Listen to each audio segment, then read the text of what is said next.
بسم اللہ الرحمن الرحیم۔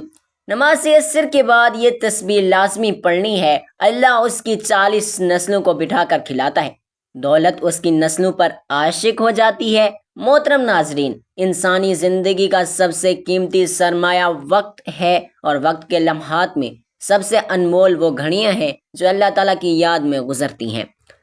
دن اور رات کے اوقات میں اللہ تعالیٰ نے بعض خاص لمحات کو ایسی برکتوں اور فضیلتوں سے نوازا ہے کہ ان کا فیض صرف ایک فرد تک محدود نہیں رہتا، بلکہ اس کے گھر، خاندان، نسلوں اور آنے والی اولاد تک پھیلتا ہے۔ انہی خاص لمحات میں سے ایک وقت ہے نماز عصر کے بعد کا وقت۔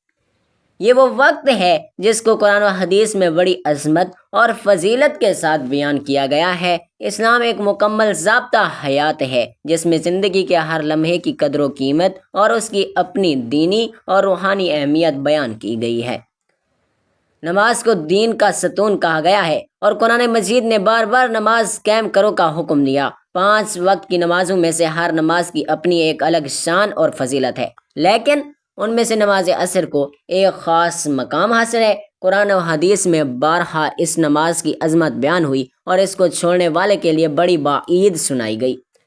قرآن مجید میں اللہ تعالیٰ ارشاد فرماتا ہے، ترجمہ: نماز کی حفاظت کرو، اور درمیانی نماز کی بھی خاص طور پر، اور اللہ کے حضور ادب سے کھڑے ہو جایا کرو۔ علماء کرام کی ایک بڑی جماعت نے اس آیت کی تفسیر میں فرمایا ہے کہ یہاں صلاۃ الوسطیٰ سے مراد نماز عصر ہے، اس لیے قرآن مجید نے عصر کی نماز کو باقی نمازوں کے مقابلے میں خصوصی اہمیت دی ہے۔ رسول اللہ صلی اللہ علیہ وآلہ وسلم نے بھی فرمایا، جس نے عصر کی نماز چھوڑ دی، گویا اس کا گھر اور اس کا مال سب ضائع ہو گیا۔ یہی وجہ ہے کہ عصر کی نماز کے بعد اللہ کا ذکر اور تسبیح پڑھنے کو بے پناہ برکتوں کا ذریعہ قرار دیا گیا ہے، خصوصاً وہ تسبیح جس کے بارے میں کہا گیا ہے کہ جو بندہ نماز عصر کے بعد یہ تسبیح پڑھ لیتا ہے، اللہ تعالیٰ اس کی 40 نسلوں کو بٹھا کر کھلاتا ہے، اور دولت اس کے خاندان پر، اس کے اہل و عیال پر عاشق ہو جاتی ہے۔ یہ جملہ سننے میں شاید ایک عام فضیلت لگے، مگر در حقیقت ایک گہرا روحانی نکتہ ہے۔ اسلام میں ذکر و تسبیح صرف زبان کا ورد نہیں، بلکہ دل روح کے غذا ہے۔ قرآن کہتا ہے، ترجمہ: یقیناً اللہ کے ذکر سے دلوں کو سکون ملتا ہے۔ دل کا سکون ہی وہ بنیاد ہے جس پر انسان کی دولت، عزت، رزق اور نسلوں کی کامیابی کھڑی ہوتی ہے۔ یہ حقیقت ہے، عصر کا وقت دن کا وہ لمحہ ہے جس کے بعد سورج ڈھلنے لگتا ہے۔ یہ وقت دراصل زندگی کے شام ڈھلنے کی یاد دہانی ہے۔ اسی وقت کو حدیث میں سواد قبول کہا گیا ہے، یعنی وہ گھڑیاں جب دعائیں زیادہ قبول ہوتی ہیں۔ نبی کریم صلی اللہ علیہ وآلہ وسلم نے فرمایا، جو شخص عصر کی نماز چھوڑ دے گا، گویا اس کا گھر اور مال ضائع ہو گیا ہے۔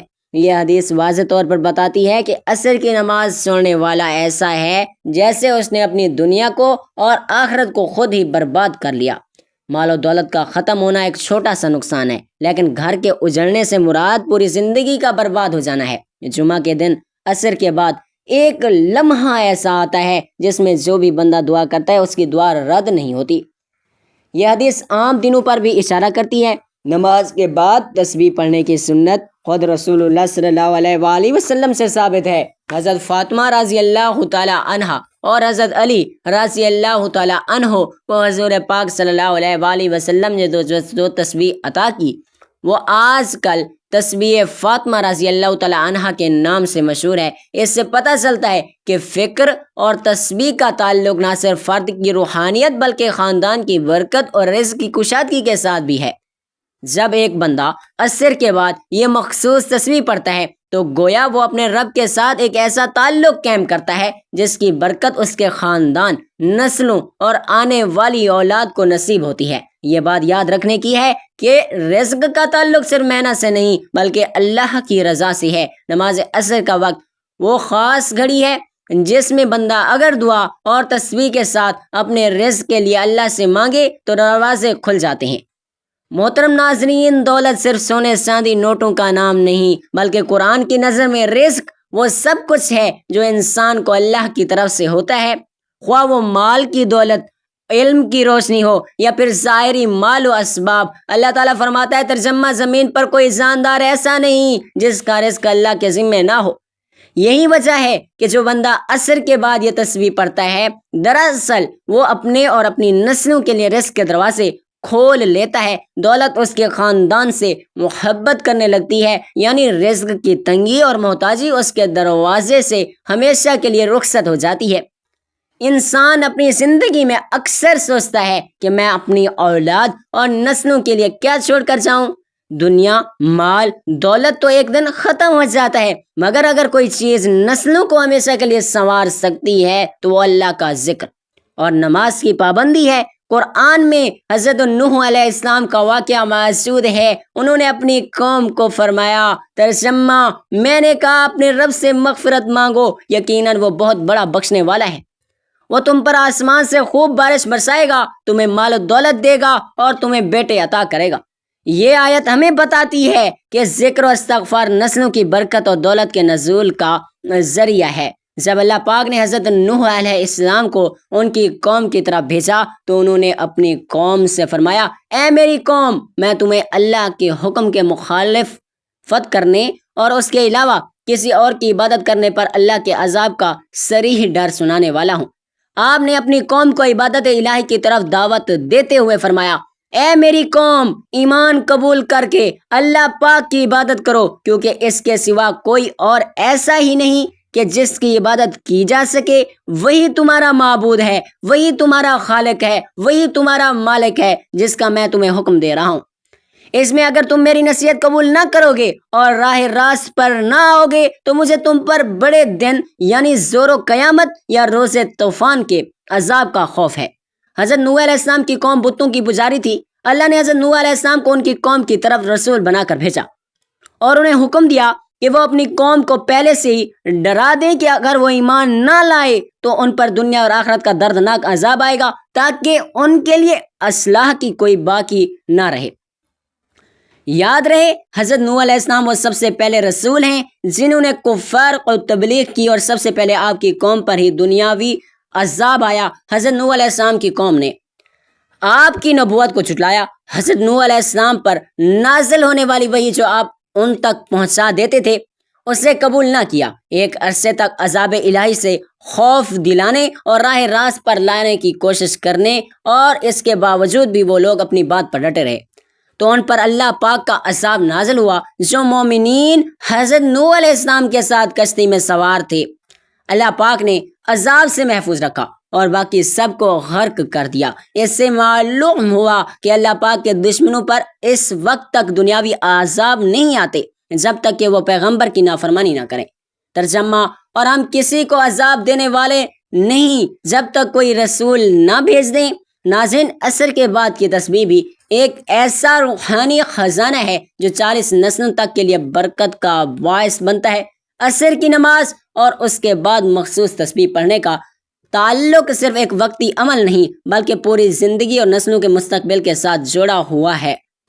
یہ عمل انسان کو رزق میں کشادگی، دولت میں برکت، دل کو سکون، دعا کی قبولیت اور نسلوں کی خوشحالی عطا کرتا ہے۔ قرآن و حدیث کی روشنی میں یہ بات یقینی ہے کہ جو شخص عصر کے بعد اللہ کے ذکر کو لازم پکڑ لیتا ہے اللہ تعالیٰ اس کو دنیا میں عزت دیتا ہے، آخرت میں جنت کی دائمی نعمتیں عطا فرماتا ہے۔ ناظرین، ذکر ایک غذا ہے جسے جسم کو زندہ رکھنے کے لیے، کھانے پینے کی صورت میں رکنے کے لیے ذکر و تسبیح کی ضرورت ہے۔ تو قرآن و حدیث میں فضیلتیں بیان ہوئی ہیں تو کبھی ذکر سے غافل نہ ہو۔ نماز عصر کے بعد مخصوص تسبیح پڑھنے کی جو برکت بیان کی گئی ہے کہ اللہ اس کی 40 نسلوں کو بٹھا کر کھلاتا ہے اور دولت اس خاندان پر عاشق ہو جاتی ہے، یہ دراصل اس روحانی حقیقت کا مظہر ہے کہ ذکر الہی نسلوں کی تقدیر بدل دیتا ہے۔ قرآن مجید بار بار ہمیں اللہ کی تسبیح بیان کرنے کا حکم دیتا ہے تو اپنے رب کی حمد کے ساتھ تسبیح کر صبح کے وقت اور شام کے وقت۔ یہاں قبل غروب سے مراد عصر کے بعد کا وقت ہے جو ذکر کے لیے خاص اہمیت رکھتا ہے۔ ترجمہ، اے ایمان والو، اللہ کو کثرت سے یاد کرو اور صبح شام اس تسبیح کی عبادت کرو۔ آیات بتاتی ہیں کہ تسبیح صرف ایک مخصوص عمل نہیں بلکہ زندگی کا مستقل حصہ ہونا چاہیے، خاص طور پر صبح فجر کے بعد اور شام عصر کے بعد کے اوقات میں۔ اللہ تعالیٰ قرآن میں فرماتا ہے ترجمہ، یقیناً اللہ کے ذکر سے ہی دلوں کو سکون ملتا ہے۔ یہ آیت اس حقیقت کو واضح کرتی ہے کہ دولت، عزت اور دنیاوی اسباب انسان کو وقتی خوشی دے سکتے ہیں، مگر دل کا سکون صرف اور صرف ذکر الہی میں ہے۔ جب بندہ عصر کے بعد مخصوص تسبیح پڑھتا ہے تو اپنی روح کو سکون بخشتا ہے۔ یہ سکون ہی رزق اور برکت کا اصل دروازہ کھولتا ہے۔ اسلام ہمیں سکھاتا ہے کہ ایک بندے کے اعمال صرف اس حد تک نہیں رہتے بلکہ ان کے اثرات نسلوں تک پہنچتے ہیں۔ حدیث میں ہے جب انسان مر جاتا ہے تو اس کے اعمال ختم ہو جاتے ہیں سوائے 3 چیزوں کے: صدقہ جاریہ، علم نافع اور نیک اولاد جو دعا کرے۔ اسی طرح ذکر اور اللہ اس تسبیح پہ بھی ایسا عمل ہے جس کی برکت نسلوں کو ملتی ہے۔ جب کہا جاتا ہے کہ اللہ اس کی 40 نسلوں کو بٹھا کر کھلاتا ہے تو یہ دراصل اس حقیقت کی طرف اشارہ ہے کہ ایک نیک عمل کے اثرات آنے والی نسلوں کی تقدیر کو بدل دیتے ہیں۔ بزرگان دین نے ذکر اللہ اور تسبیح کے بارے میں فرمایا ہے۔ حضرت علی رضی اللہ تعالیٰ عنہ فرماتے ہیں ذکر اللہ سے دل زندہ ہوتے ہیں اور رزق میں اضافہ ہوتا ہے۔ حضرت حسن بصری رحمۃ اللہ علیہ فرماتے ہیں ذکر اللہ رزق کو کھینچ لاتا ہے جیسے پانی زمین کی پیاس بجھاتا ہے۔ یہ بات اس حقیقت کو ظاہر کرتی ہے کہ تسبیح کا تعلق صرف روحانیت سے نہیں بلکہ دنیاوی خوشحالی اور نسلوں کی بقا سے بھی ہے۔ تسبیح موز الفاظ دہرانے کا عمل نہیں ہے بلکہ ایک ایسا روحانی دروازہ ہے جو انسان کی تقدیر کو بدل دیتا ہے۔ جب بندہ عصر کے بعد مخصوص تسبیح کو لازم پکڑ لیتا ہے تو اللہ تعالیٰ اس کے رزق میں ایسی برکت ڈالتا ہے کہ 40 نسلوں تک کے لیے کفالت کی ضمانت ہو جاتی ہے۔ یہ عمل انسان کو دنیاوی دولت بھی دیتا ہے اور آخروی کامیابی بھی۔ محترم ناظرین، وقت کی نزاکت کو مد نظر رکھتے ہوئے چلتے ہیں آج کے وظیفے کی جانب۔ آپ نے یہ تسبیح عصر کی نماز کے بعد پڑھنی ہے۔ اللہ تعالیٰ فرماتا ہے کہ جو شخص یہ تسبیح عصر کی نماز کے بعد پڑھتا ہے تو اس پر دولت عاشق اور مہربان ہو جاتی ہے۔ دولت عاشق ہو جانا ایک گہری روحانی تعبیر ہے۔ اس کا مطلب یہ ہے کہ رزق کی تنگی، محتاجی، فکر ہمیشہ کے لیے رخصت ہو جاتے ہیں۔ قرآن میں وعدہ ہے، ترجمہ جو بھی اللہ سے ڈرتا ہے اللہ اس کے لیے نکلنے کا راستہ بنا دیتا ہے اور اسے وہاں سے دیتا ہے جہاں سے وہ گمان بھی نہیں کرتا۔ عصر کے بعد کی تسبیح تقوی اور یاد الہی کا عمل ہے جو رزق کی کشادگی کے دروازے کھول دیتا ہے۔ یہ تسبیح پڑھنے سے پہلے آپ نے نماز عصر ادا کرنی ہے۔ نماز عصر ادا کرنے کے بعد آپ نے حضور پاک صلی اللہ علیہ وآلہ وسلم کی ذات اقدس پر درود پاک کا نذرانہ پیش کرنا ہے۔ درود پاک آپ کوئی سا بھی پڑھ سکتے ہیں۔ ایک بار ثواب کی نیت سے میرے ساتھ بھی درود پاک پڑھ لیں۔ اللہم صلی علی محمد وعلی آل محمد کما صلیت علی ابراہیم وعلی آل ابراہیم انک حمید مجید۔ اللہم بارک علی محمد وعلی آل محمد کما بارکت علی ابراہیم وعلی آل ابراہیم انک حمید مجید۔ درود پاک پڑھنے کے بعد آپ نے 11 مرتبہ سورۃ الکوثر کی تلاوت کرنی ہے۔ بسم اللہ الرحمن الرحیم انا اعطیناک الکوثر فصل لربک وانحر ان شانئک هو الابتر۔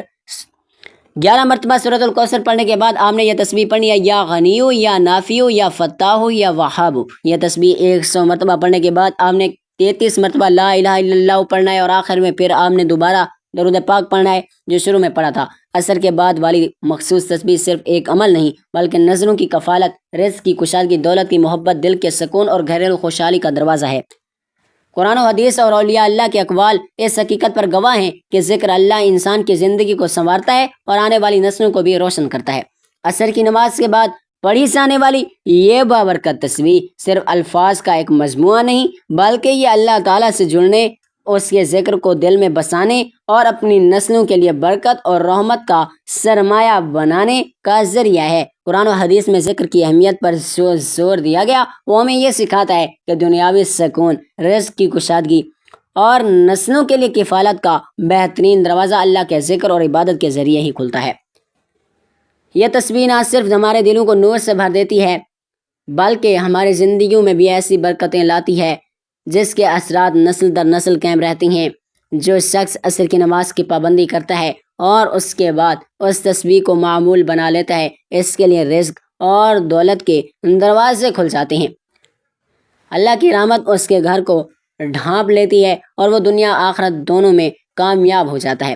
آئیے آج ہی اس تسبیح کو اپنی زندگی کا مستقل حصہ بنائیں تاکہ نہ صرف ہم بلکہ ہماری نسلیں بھی اللہ کے انعامات اور عطاؤں سے ہمیشہ مالا مال رہیں۔ اے اللہ، ہمیں اپنی نمازوں کی حفاظت کرنے والا بنا دے، خاص طور پر عصر کی نماز کو دل سے ادا کرنے والا بنا دے۔ اے پروردگار، ہمیں اپنی زبانوں کو ہمیشہ تیری تسبیح اور تیرے ذکر سے تار رکھنے کی توفیق عطا فرما۔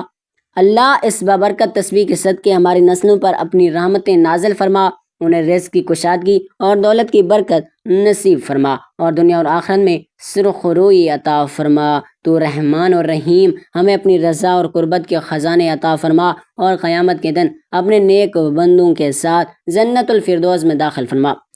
آمین یا رب العالمین۔ آخر میں اللہ تعالیٰ سے دعا ہے کہ اللہ تعالیٰ میرا سنانا اور آپ کا سننا اپنی پاک بارگاہ الہی میں قبول اور منظور فرمائے۔ جو مانگا وہ مقدر فرمائے، جو نہیں مانگ سکی وہ بن مانگے عطا فرمائے۔